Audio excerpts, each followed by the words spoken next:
Hi caramba les copinous, j'espère que vous allez bien. Alors je commence d'abord ma petite vidéo en vous expliquant que dans la vidéo vous aurez des solines de différentes temporalités parce que ben voilà, avec bébé j'essaie de filmer des bribes de vidéos etc quand je peux et ensuite bim bam boum je monte le tout, j'assemble le tout et boum je te le poste. Voilà. Alors aujourd'hui on va parler de plusieurs choses. D'abord la santé de bébé Chouki. Voilà comment il va, la prise des médicaments, etc. Aussi vous donner des petits conseils qui ont bien marché pour nous, voilà, pour qu'il prenne mieux ses médicaments et tout. Et ensuite la story time, voilà, où on a failli appeler la police pour moi quand il a eu son vaccin parce que j'ai eu une très forte altercation avec la pédiatre. Voilà. Alors les copinous, cette vidéo est sponsorisée par les laboratoires Château Rouge. Alors rien à voir avec le Château Rouge dans Paris. Voilà, il s'agit d'une marque qui a été créée par des pharmaciens avec différentes thématiques. Donc on va trouver la réponse à la problématique des taches. Donc ils ont vraiment toute une gamme qui est unifiante et hydratante. Ils ont également une gamme spécifique pour les bébés et aussi une gamme pour les hommes. Du coup, j'ai testé plusieurs produits pour le corps, pour moi, unifiants, gommants, etc. Des produits pour bébé que je surkiffe. Et par contre, je n'ai pas pris la gamme homme parce que, alors, je ne sais pas si vous avez le même type de chéri que moi à la maison. Mais moi, tu sais, je suis là, je commande au monsieur des produits. Mais c'est pour que toute la journée, il puisse me dire, alors, qu'est-ce que je dois utiliser? Alors, quel produit sert à quoi? Alors, je ne sais pas pour vous, mais je trouve que ça fait comme les parents où tu leur achètes des trucs, des produits, machin et tout. Et puis, tout le temps, ils te demandent comment il faut faire pour les utiliser. Donc, voilà, je n'ai pas pris la gamme homme parce que je ne voulais pas me rajouter du travail sur les bras. Du coup, les laboratoires Château Rouge, c'est une marque qui existe depuis 1988 et qui répond à diverses problématiques des peaux noires et métissées. Et du coup, il y a différents produits. Donc, par exemple, on va retrouver des crèmes, des soins lavants, des gommages aussi, mais qui sont vraiment très doux pour le corps. Pour les bébés, on va retrouver des produits qui sont vraiment très respectueux pour eux et super composition. Alors, parmi mes produits méga coup de cœur, on a déjà le gel lavant doux, donc cheveux et corps, nettoie et protège. Voilà, donc c'est pour les bébés et les enfants. Donc je l'utilise pour bébé Chouki, mais je l'utilise aussi pour moi-même. Voilà, parce qu'il est vraiment très doux et j'aime vraiment beaucoup. Donc je l'utilise pour laver principalement le corps de bébé Chouki et aussi ses cheveux. Voilà, et je trouve que depuis qu'on utilise ce gel lavant pour ses cheveux, il a beaucoup moins de croûte de lait. Donc voilà, je suis très contente de ce gel lavant. Autre produit coup de cœur, on a le savon sur gras enrichi en agents surgraissants visage et corps. Voilà, pareil pour bébé. Bébé et enfant. Alors le savon, je l'utilise pour faire des zones spécifiques quand je lave bébé Chouki, ses mains, le cou et les pieds. Voilà, parce que il transpire pas mal et ça enlève très bien les odeurs de transpiration, etc. Et surtout depuis que j'utilise ce savon dans la zone du cou. En fait, il avait la zone du cou qui avait tendance à être assez rouge et à suinter pas mal. Et du coup, là, ça suinte beaucoup moins et ça redevient petit à petit normal. Voilà, il y a moins de rougeur et tout. Donc voilà, j'aime beaucoup ce petit savon. Alors, le packaging est vide parce que le savon est dans la salle de bain avec les affaires de bébé Chouki. Autre produit, on a le gommage corps illuminant au beurre de karité, coque de noix de karité. Donc je l'utilise sous la douche et ce qui est vraiment bien, c'est qu'il a une texture qui est vraiment très crémeuse et quand je me rince, j'ai pas le besoin de me crémer particulièrement parce que il est super nourrissant, hydratant et voilà. Et c'est top parce que franchement, autant parfois j'ai du temps pour moi et je peux me poser et passer voilà du temps à appliquer mes crèmes et tout, autant à d'autres moments, voilà, c'est la douche rapide, bébé chou qui est en train de pleurer, il faut que clac, vite fait, j'aille m'en occuper et voilà, pas de temps pour la crème, donc génial d'avoir ce petit produit là parce que je peux zapper l'étape crème sans pour autant avoir mon corps qui me gratte, etc. et tout, et ça, j'adore. Et le dernier produit coup de cœur que je vais vous présenter, c'est le lait de beauté hydratant éclaircissant visage et corps. Donc moi je l'utilise pour le corps parce que j'ai des petites taches, que ça soit au niveau du dos ou parfois près des aisselles, puisque comme vous le savez si vous me suivez sur Instagram, quand je stresse, j'ai tendance à faire un peu d'eczéma. Et avant je faisais des eczémas sur les seins, mais depuis que j'ai accouché, quand je fais de l'eczéma, c'est au niveau des aisselles. Donc j'applique la crème, voilà. Et je trouve qu'il n'y a pas trop de tâches au niveau des aisselles, donc je suis très contente. J'ai pas encore noté de différence concernant... En fait, j'ai une grosse tache sur la jambe parce que je m'étais blessée quand je déménageais l'année dernière. Mais entre-temps, je me suis pris des coups sur, sur la cicatrice. Voilà, du coup, il y a un gros hématome, donc je vois pas forcément l'évolution, si c'est moins foncé, etc. et tout. Mais alors, le gros plus de cette crème pour le corps, c'est que ça sèche mais méga vite. Tu vois, c'est-à-dire que quand je l'applique sur une cuisse, le temps de terminer la cuisse, tu sais, de masser pour que ça ait bien pénétré et de passer à l'autre, boum, boum, c'est sec et tout. Ça veut dire quoi? Ça veut dire que je peux m'habiller, j'ai pas de... Ça colle pas à mes vêtements et ça, j'adore. Franchement, le gain de temps, voilà. Hein. Bien entendu, ils ont énormément d'autres produits. Donc, je vous incite à passer sur leur site que je laisse en barre d'informations. Voilà, et vous avez également le code promo Soline20 si jamais vous voulez tester leurs produits. Et nous sommes de retour dans la vidéo. Alors, bébé Chouki, comme vous avez pu le voir dans mes stories, va beaucoup mieux. Voilà, outre le fait de le voir gazouiller, etc., il prend vraiment beaucoup mieux ses biberons.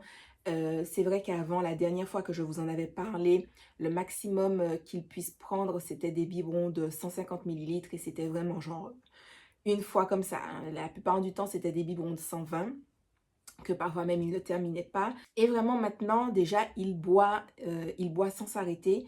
Quand il s'arrête, c'est simplement parce qu'il a plus faim. Il n'y a pas de truc, genre il se tord, tu sens qu'il a un inconfort qui, genre, l'oblige à arrêter de boire et que, genre, je sais pas, 20 minutes plus tard, il va continuer son biberon. Maintenant, quand il arrête de boire, c'est vraiment parce que il a plus faim, point. Et puis voilà, c'est tout. Et il peut boire des biberons de 180 millilitres, 210, parfois même il boit du 240, voilà. Maintenant, il peut faire ses nuits. Donc, quand je dis il peut faire ses nuits, c'est que ça va vraiment dépendre. Tu vois, il y a des jours où il va les faire, il y a des jours où il ne va pas les faire, voilà. Donc, mais en tout cas, ce ne sera pas à cause de ses problèmes de santé. Tu vois, parce qu'avant, on sentait vraiment que il dormait, mais que c'était parce qu'il avait mal au ventre, que ça le réveillait, etc. et tout.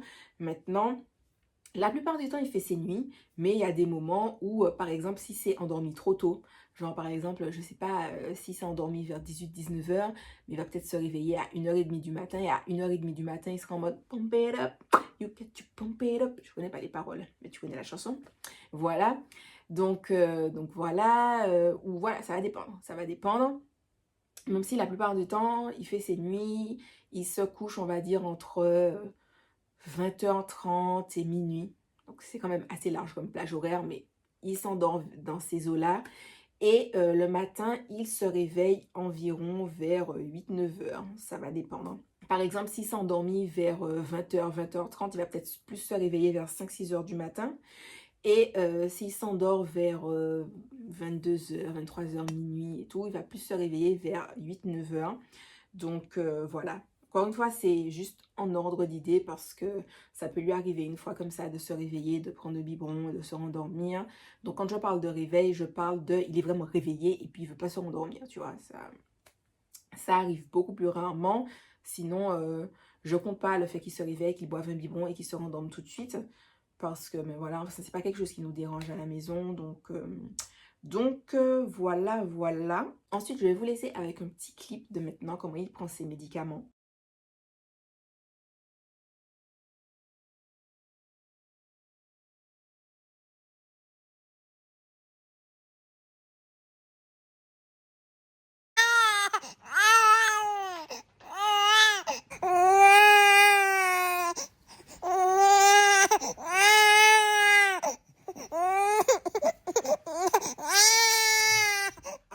Pu le voir, avant c'était vraiment chaotique, il recrachait beaucoup, c'était vraiment compliqué. Maintenant il s'en fout royalement. Dans le clip que vous avez vu, il était en train de s'endormir, il commence à s'endormir et il continue quand même à prendre son petit Gaviscon. Donc en fait, ce qui a vraiment changé de ouf pour moi, c'est de lui parler. C'est-à-dire de lui dire, écoute mon amour, voilà, il faut que tu prennes tes médicaments, c'est important pour toi, tu auras moins mal au ventre, tu vas devenir un petit garçon fort, etc. et tout. Alors, je n'en ai absolument aucune idée de s'il comprend réellement ce que je lui dis, tu vois. Mais je sais que ça a complètement changé le truc.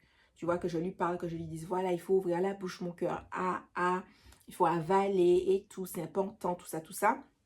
Je sais qu'en lui parlant comme ça, mais il le fait. Il le fait et même si par exemple il chouine parce que il n'aime pas le goût ou des choses comme ça, mais il va quand même ouvrir la bouche, il va quand même avaler, etc. Donc voilà. Donc personnellement, c'est ce que moi je fais. Mais par exemple, mon chéri, lui, il fait pas du tout cette méthode-là. Lui, ce qu'il fait, c'est faire comme si lui aussi, il prend le médicament. C'est-à-dire il va faire, allez hop, un peu pour toi. Allez hop, un peu pour papa. Allez hop, un peu pour toi. Et du coup, lui, c'est comme ça qu'il fait. Alors du coup, pour ceux qui ne me connaissent pas, je tiens à vous préciser que c'est des petites choses que je partage avec vous en espérant que ça puisse aider. En aucun cas, je ne me pose en tant que c'est moi qui sais comment donner les médicaments au bébé, machin, non, non, non. Je partage juste ce qui a marché pour nous. Voilà, parce que maintenant, genre, ça a changé le game. Ça a changé le game de ouf, voilà. Si il prend pas ses médicaments, enfin, c'est archi rare hein, qu'il pleure de ouf, qu'il recrache tout. Franchement, la dernière fois que c'est arrivé, je me souviens même pas. Donc voilà, ça a littéralement tout changé. Ça a aussi changé toute l'humeur de la maison. Enfin bon, ça, je vais en faire toute une autre vidéo parce que sinon, cette vidéo-là sera pas mal longue. Et déjà que j'ai une story time à vous faire. Voilà, voilà. Mais voilà. Donc, on est très content. Il va beaucoup mieux. Il est beaucoup moins agacé. Il est beaucoup moins inconfortable, voilà, il se réveille plus du tout avec des crampes de ventre en se tortillant et tout et tout. Les régurgitations, j'en ai pas parlé, les régurgitations, il ne régurgite presque plus. Voilà, quand je dis ça, c'est dans le sens vraiment, il y a des moments, genre il peut passer sa matinée ou son après-midi, genre qu'on l'a changé et qu'on ait oublié de lui remettre un bavoir. Voilà. On est quand même en train de parler des parents qui ont acheté 70 bavoirs pour leur bébé, tellement ils régurgitaient, tu vois. Donc voilà. Et quand il régurgite, c'est plus des jets. Il régurgite plus en jet. Il régurgite juste, genre ça sort de sa bouche, voilà, machin. Ça coule. Et franchement, c'est rare. Donc ça a été crescendo, vous voyez, ça a été crescendo où de moins en moins il régurgitait, voilà. Et par exemple, il y a de ça, je sais pas, 2 semaines, j'allais dire, non, il continue à régurgiter, mais il régurgite peut-être 5 fois dans toute la journée et tout. Alors que là, j'ai même pas, si tu veux, d'ordre à donner, enfin d'ordre, d'idée, de nombre à donner, parce que ça dépend, il va peut-être régurgiter 1 ou 2 fois dans la journée. Peut-être que le lendemain, ce sera une journée où il va plus régurgiter, il va peut-être régurgiter 5 fois. Peut-être que les 3 jours qui vont suivre, il va pas du tout régurgiter. Enfin, tu vois, mais on est vraiment sur l'amélioration. Plus, plus, plus, plus, plus, plus, plus, plus, plus. Voilà, et surtout, surtout, quand il régurgite, il régurgite pas en faisant la grimace ou en pleurant. Voilà, les seules fois où c'est arrivé, c'est parce que on l'avait laissé à ses grands-parents, aux parents de mon chéri. Et en fait, le truc, c'est qu'il lui donne bien son médicament, mais il lui donne beaucoup d'eau. Et en fait, pour les bébés qui sont sous traitement, c'est pas forcément super bien de leur donner beaucoup d'eau parce qu'en fait, ça dilue le médicament. Et comme le médicament est dilué, eh ben, en fait, il fait moins effet. Et du coup, ben, par exemple, moi, je me souviens, ça m'avait grave attristé parce que ben, je comprenais pas, je me disais mais je comprends pas, je lui donne ses médicaments, tout va bien, et puis comme ça, il se remet à régurgiter, mais surtout, en fait, il a régurgité, mais en mode machin et tout, il se remet à pleurer, et je me suis dit, mais je sais pas, qu'il régurgite en pleurant, c'est pas arrivé depuis au moins un mois et quelques, donc je comprenais pas, et j'ai fait le lien, en fait, sa amie lui donne de l'eau et tout, donc il a fallu lui dire, arrêtez, arrête, on t'a déjà dit d'arrêter, il faut arrêter. Si tu continues à diluer comme ça le médicament, tu verras l'enfant juste dans mes bras. Voilà, voilà, il faut arrêter ça, madame. Donc voilà. Donc, pareil pour les parents qui se poseraient éventuellement la question, c'est pas que tu peux pas donner d'eau à ton enfant, mais pas lui donner genre des biberons entiers d'eau, etc. et tout, parce que en fait, ça va diluer le Gaviscon. Alors nous, c'est du Gaviscon qu'on donne, mais je suppose que ça marche pour d'autres types de médicaments aussi. Mais surtout pour le Gaviscon, parce qu'en fait, il est censé être là pour faire une couche sur l'estomac, et en fait, si tu dilues cette couche-là, ben, il n'y en a plus. Donc, voilà, voilà. Je pense avoir fait le tour. Je pense avoir fait le tour. En tout cas, bébé va beaucoup mieux. place à la story time. Alors les amis, j'essaie de put it together, voilà. Alors, bébé Chouki a 5 mois. Il a 5 mois et du coup, il était censé avoir son vaccin, etc. Donc, on prend notre rendez-vous, machin. On achète les vaccins à la pharmacie, on se rend à l'endroit. Et en fait, on va à la PMI, près de chez nous, pour faire tout ça parce que l'autre pédiatre qui est dans le coin, ça s'était pas super bien passé avec lui. Et mon chéri n'avait pas du tout apprécié parce qu'il l'avait trouvé beaucoup trop expéditif et tout et que il nous avait pas écouté. Et c'est un truc qu'il n'a pas du tout apprécié, c'est qu'en fait, on avait essayé de lui dire qu'on pensait qu'il y avait un problème avec le lait parce qu'on avait acheté beaucoup de types de lait différents et tout. Et il nous avait dit, ah vous savez, pour les bébés de cet âge-là, vous pouvez leur donner n'importe quel lait, ça fait la même chose. Pour pas perdre d'argent, vous avez qu'à mélanger tous les laits que vous avez achetés, vous verrez, ça fera la même chose, machin et tout et tout. Et ça avait grave choqué mon chéri, vu qu'on sentait bien qu'il y avait un problème avec le lait, etc. Donc voilà. Donc voilà.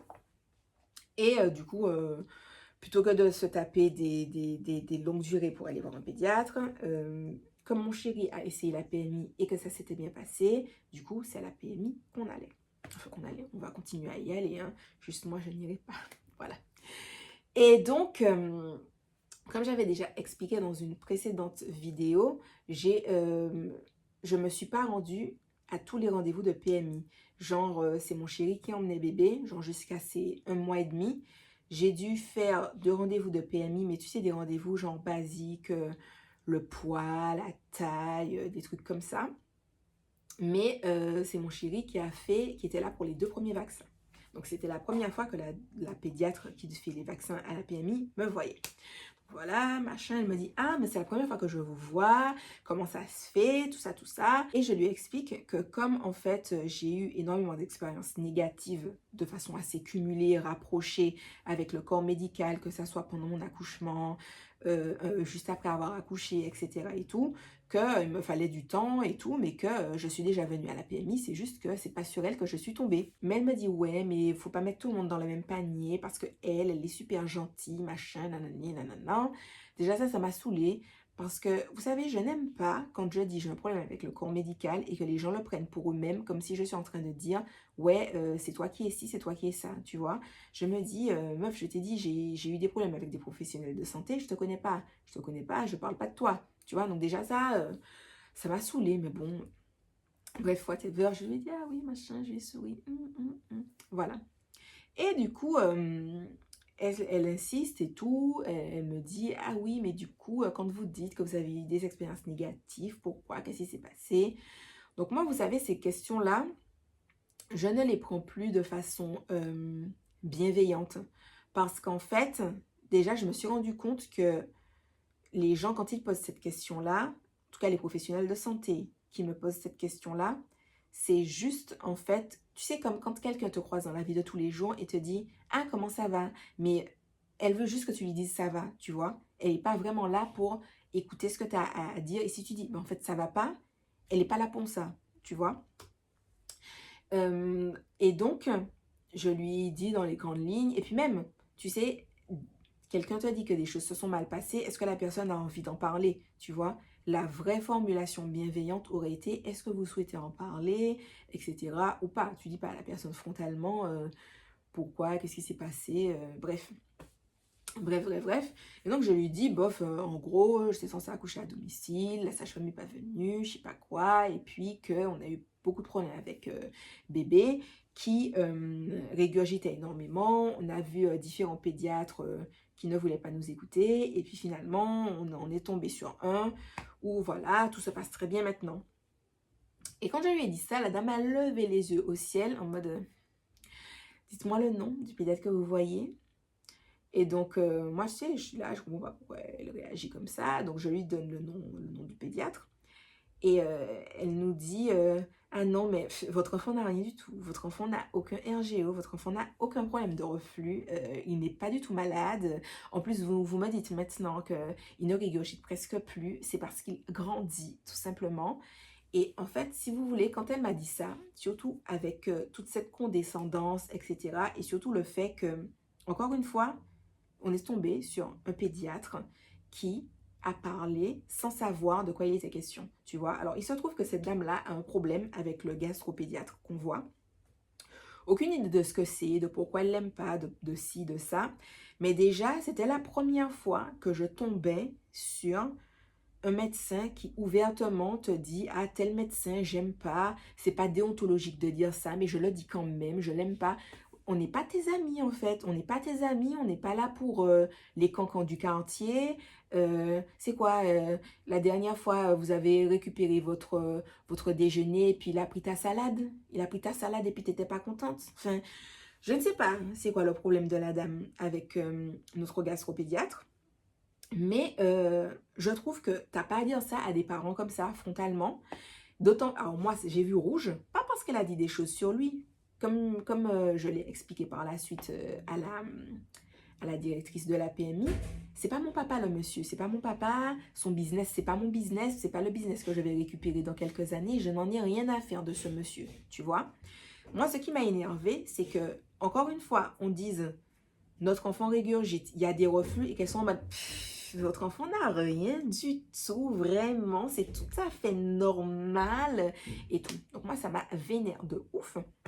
Et du coup, je parle à mon chéri et je lui dis: mais bien sûr, c'est tout à fait normal qu'il régurgite jusqu'à 30 fois en une heure. C'est normal qu'il régurgite 70 fois dans une journée. Bien sûr qu'il passe par des diarrhées de toutes les couleurs, vert foncé et tout, jusqu'à atteindre le blanc. C'est normal et tout.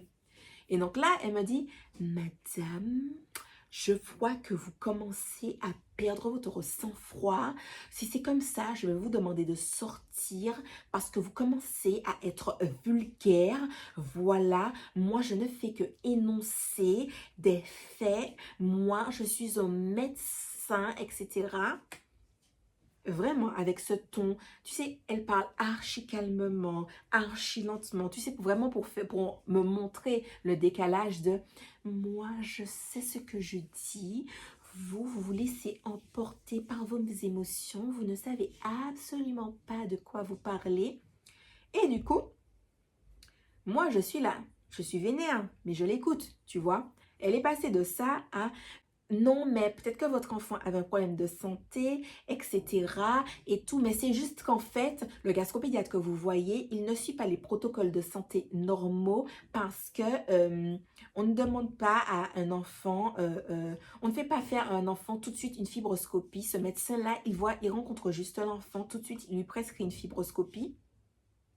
Et moi, ça m'a énervée parce que je me suis dit: on n'a rien dit à la dame, tu vois, on n'a rien dit à la dame. Et si elle nous avait posé la question, elle aurait su que on ne nous a pas prescrit de fibroscopie dès notre première visite. On a vu le gastropédiatre 3 fois avant qu'il ne nous prescrive quelque chose.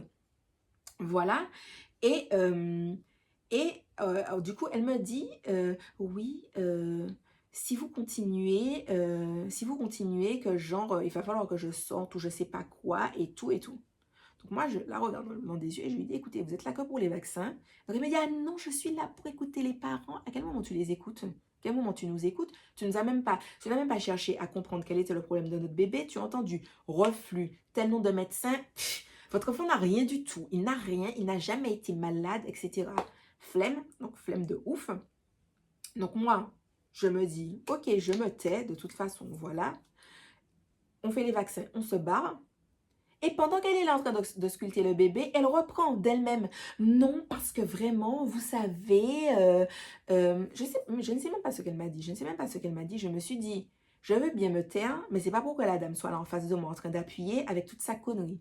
Du coup, je suis partie et j'ai claqué la porte, mais tous les murs de la PMI ont tremblé. Les dames à l'accueil étaient là en mode: qu'est-ce qui s'est passé, machin? Bref, donc je sors. Enfin, même pas à l'accueil, je sors carrément de la PMI, voilà, je sors.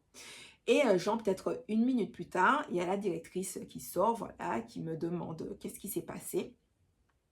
Donc pareil, je commence à lui expliquer et tout. Elle me dit: ah non, mais c'est qui votre gastropédiatre? Je lui dis son nom.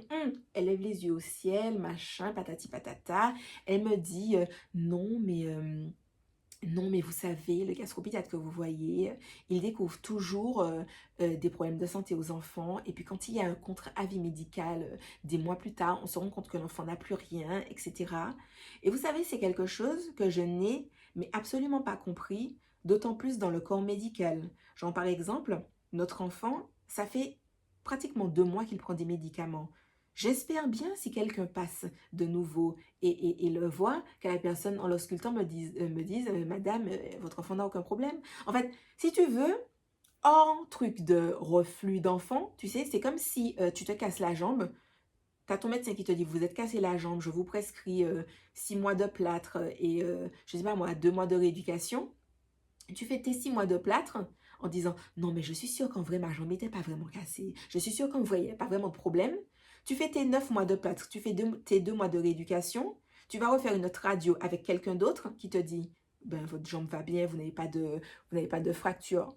Tu te dis, ah ben le médecin d'avant c'est un charlatan. Tu te dis pas simplement, eh ben en fait simplement ma jambe a guéri. Enfin, je sais pas, je trouve simplement que ça n'a pas de sens. Et dans le camp médical, qu'il y ait des gens qui soient à ce point-là en mode j'aime pas tel médecin, j'aime pas tel médecin, j'ai trouvé ça puéril, mais puéril plus, plus, plus. Et donc, quand elle a commencé à me dire des choses sur le gastropédiatre qu'on voit, je lui ai dit écoutez, madame, moi, je n'en ai rien à faire que vous n'aimiez pas ce monsieur-là, etc. et tout.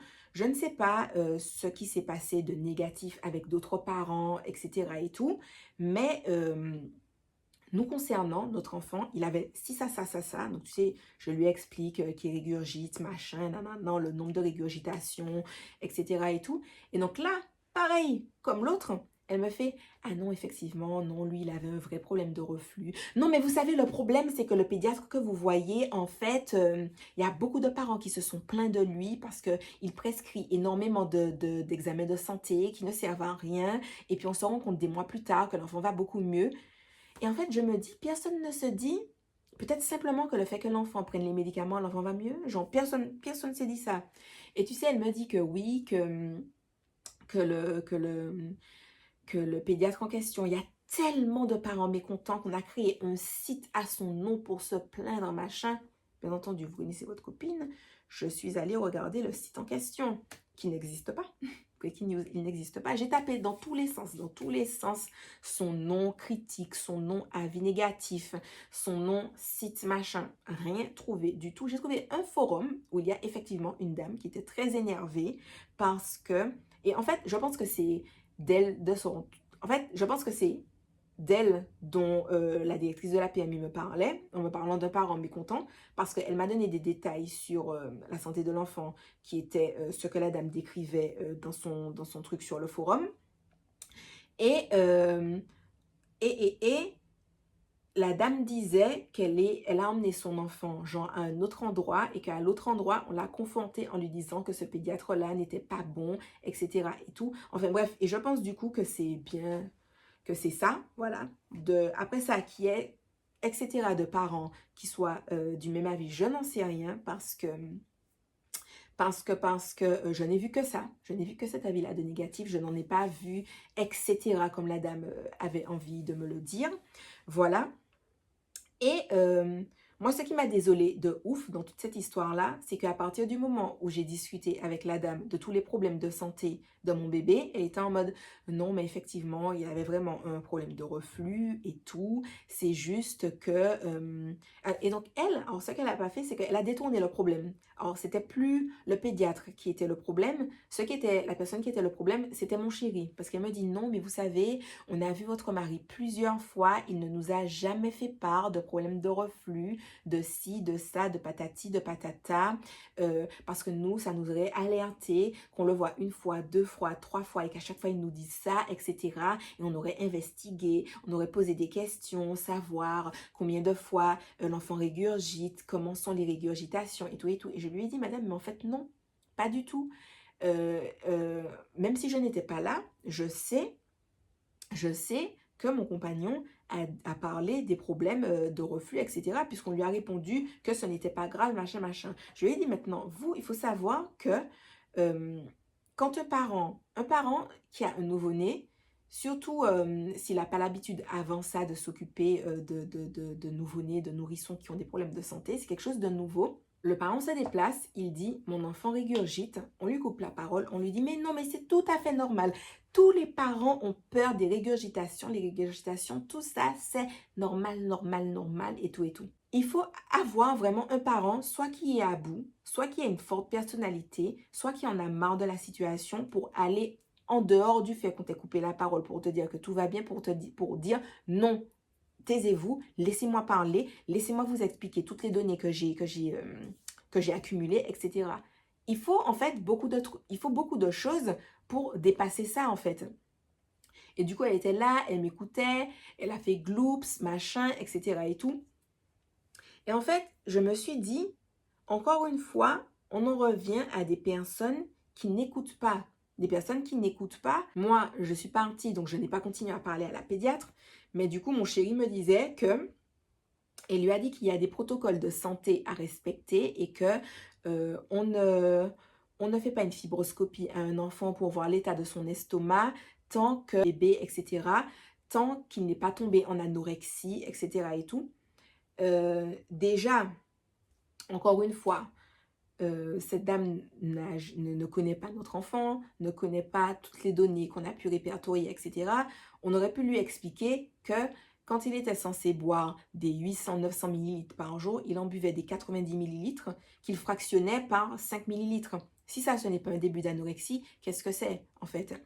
Et outre ça, je ne suis pas médecin, je ne crée pas les protocoles médicaux, mais je me documente énormément. Pour les personnes qui ne me connaissent pas, voilà, qui tombent sur cette vidéo par hasard, je suis vraiment quelqu'un, quand il y a un sujet qui m'intéresse à fond, je suis capable de bloquer tout mon temps et en un mois de lire 30 livres sur le sujet, tu vois. Et je peux vous dire que en me documentant sur le RGO, j'ai vu effectivement énormément de témoignages, de sites, de choses voilà, qui parlaient d'enfants qui étaient tombés dans l'anorexie. L'anorexie pour un enfant, c'est quelque chose de très grave en fait.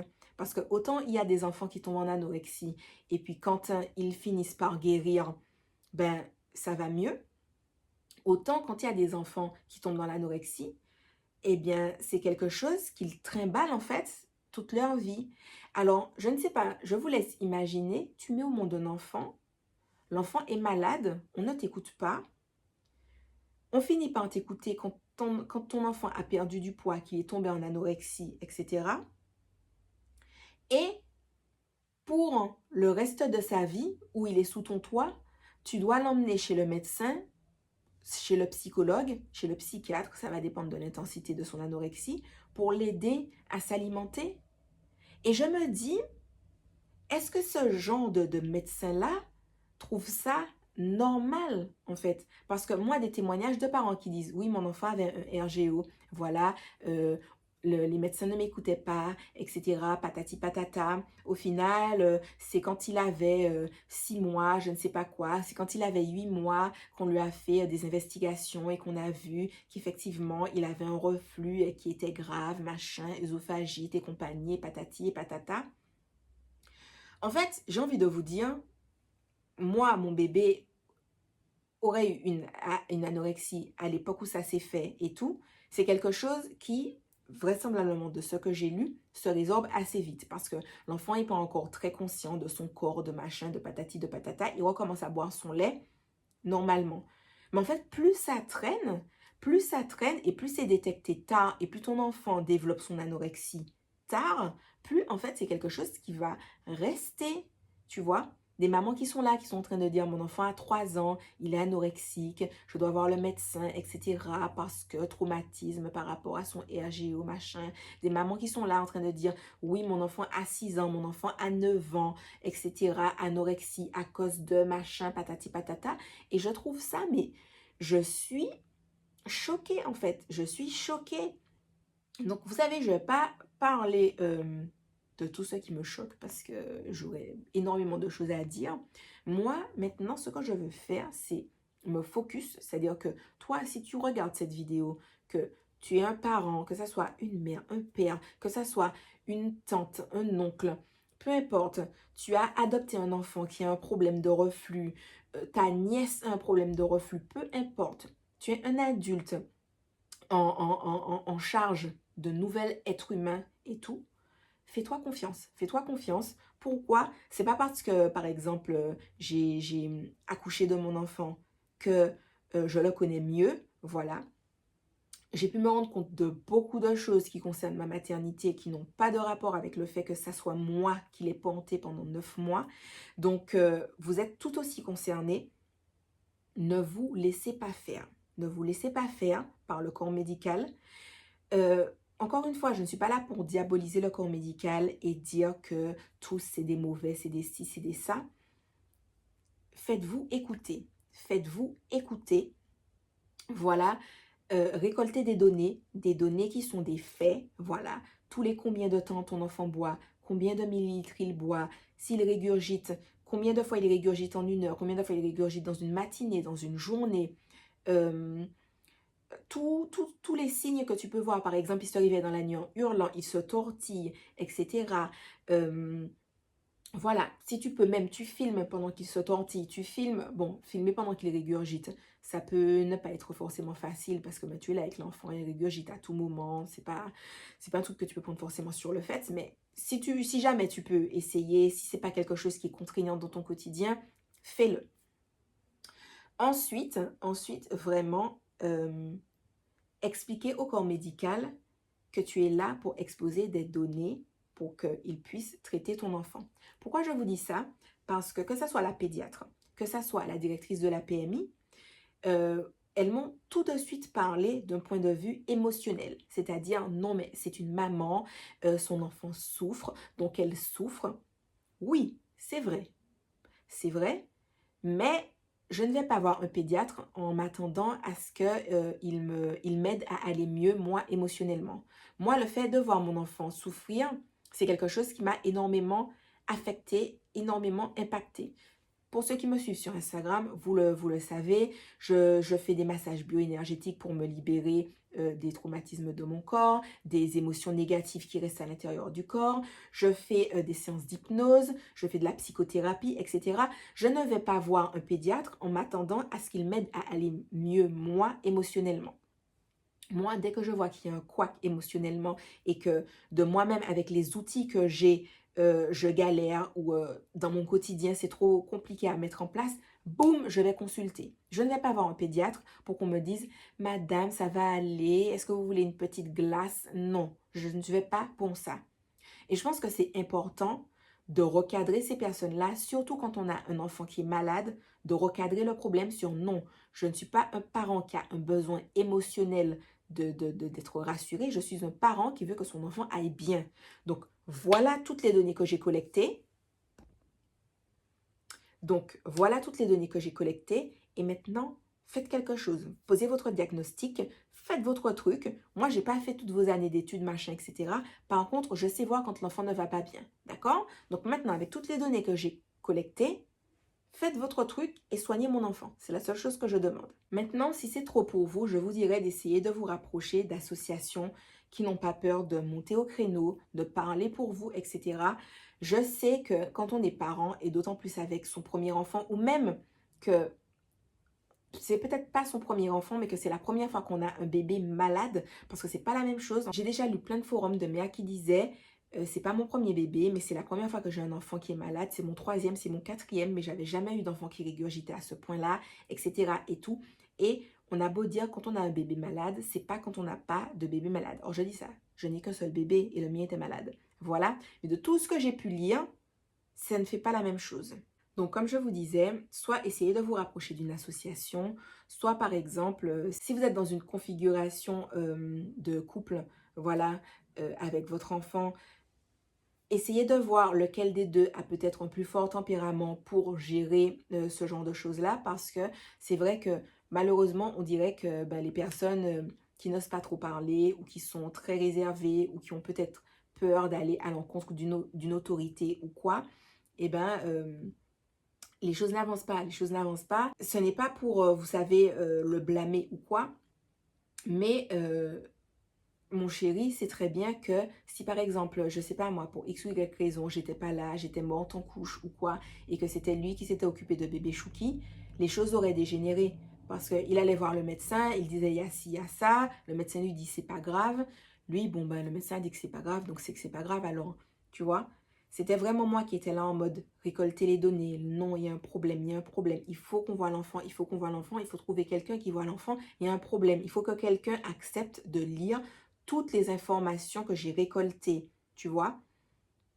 Et vous savez, c'est vraiment une question d'écoute parce que la pédiatre disait « Ah non, mais vous avez vu plusieurs pédiatres, tout le monde vous a dit que votre enfant n'avait rien et puis vous écoutez la seule personne qui vous dit que votre enfant a vraiment un problème. » Mais en fait, non. Les autres pédiatres disent que tout va bien parce qu'ils n'écoutent pas. Elle, je l'ai forcée à écouter puisque je disais à mon chéri « C'est normal de régurgiter 70 fois en une journée, etc. » et tout. Donc, elle était bien obligée d'entendre, voilà les choses. Et même elle, avec tous ses a priori, avec tout son je sais même pas expliquer comment elle est, avec tout son état dont elle-même sait comment elle est, a bien pu constater que non, ce n'est pas normal. Le problème, c'est la non-écoute. Donc, peu importe comment il faut faire les choses, voilà, si vous devez en venir au point d'écrire tous les trucs, que quand vous voyez le médecin et que vous dites « Mon enfant a des problèmes de régurgitation » et qu'on vous sort le fameux « Non, mais blablabla, bla, bla, bla, vous êtes parent, votre bébé régurgite, ça vous fait mal au cœur et tout », vous sortez votre feuille, vous dites « Écoutez, voilà, lisez tout ce que l'enfant a. Si vous me dites que c'est normal qu'il régurgite autant, que ses selles soient comme ci, qu'il régurgite avec des jets de telle façon, que son alimentation en pâtisse de telle façon. Si vous me dites que tout ça c'est normal, ok, juste lisez mes informations. Et je peux vous assurer que on vous aidera. Voilà, on vous aidera, on vous écoutera. Parce que le problème n'est pas tant qu'ils soient incompétents, c'est que si tu n'écoutes pas la personne pour savoir qu'il y a un problème, forcément tu vas partir du principe que la personne n'a rien. Donc, voilà. Je suis vraiment contente que les choses n'aient pas dérapé parce que la pédiatre avait fait comprendre à mon chéri que oui, que voilà, que ce que j'ai fait, la façon dont je lui ai parlé, que c'est une forme d'agression et qu'elle pourrait en parler. Encore une fois, le fait de dire des choses comme ça veut très bien dire que tu veux appeler la police ou des trucs comme ça, etc. et tout. Donc, lui, il lui a gentiment dit que je ne l'ai pas insulté, je ne l'ai pas injurié, que je ne l'ai pas touché, etc. Et que... bref, alors lui, il est très dans le côté ah, vous ne l'avez pas écouté, machin, nanani, nanana, enfin bref. Voilà, mais je suis très contente que ça ne soit pas allé plus loin que ça, parce que c'est vrai que moi, quand je suis dans cet état de colère-là, ça peut très très vite partir en vrille, voilà. Je pense que le fait qu'il y ait eu le Covid et qu'on soit masqué, ça a été aussi archi bien parce que quelqu'un comme ça, où je trouve que la personne est condescendante, me juge alors qu'elle n'a pas pris la peine de m'écouter dès le départ et que la personne ne fait que me charger. En plus, vous savez, elle avait vraiment ce côté-là de genre, comme si elle va m'éduquer pour m'expliquer comment parler ou comment faire, machin, etc. Alors qu'elle-même était d'accord au final. Ce qui était le plus ouf, c'est qu'au final, cette dame était d'accord avec le diagnostic du gastropédiatre. Voilà. Et ce qui est ouf, tu vois, c'est que la dame, genre, elle se remet pas en question, tu vois. De se dire, en définitive, cette dame-là avait vraiment un bébé malade, etc. et tout. Elle a vu son enfant souffrir et moi, j'arrive comme une fleur. Je lui dis que son enfant n'a jamais eu aucun problème de santé. Je ne m'excuse pas, machin et tout. Elle a parlé à mon chéri en mode, oui, que genre, pour une prochaine fois, pour que je m'excuse. Mais ces excuses, ces excuses. Enfin, vraiment, en tout cas, je suis contente que ça soit pas allé plus loin. Je suis contente que ça soit pas allé plus loin parce que, voilà. Je sais que quand on me voit, quand on me connaît, je dégage énormément de sérénité, etc. Parce que c'est mon tempérament. Je suis quelqu'un d'extrêmement calme, voilà. Visualise un koala, c'est Bibi. Mais alors, quand on a dépassé la limite, on a dépassé la limite. C'est vraiment chaud. Tu passes de koala à appeler la police. Il faut faire quelque chose, tu vois. Donc, je suis contente que ça ne soit pas allé plus loin. Et pendant qu'elle me parlait, je priais vraiment beaucoup pour me contenir. Je me disais, Soline, essaie de faire le moins d'éclat de voix que possible. Parce que je sais que mon bébé ressent énormément les énergies. De toute façon, c'est simple. Il a vu que j'étais énervée. Il s'est mis à pleurer. Dès que par la suite, on me l'a remis dans les bras après ses vaccins, boum, il s'est calmé, il s'est endormi. Il il ressent les trucs fois 1000, fois 1000. Donc, je pensais vraiment à lui. Je me disais, Soline, calme-toi, fais le moins d'éclat de voix que possible. Même si j'ai claqué la porte à en faire vibrer tous les murs, etc.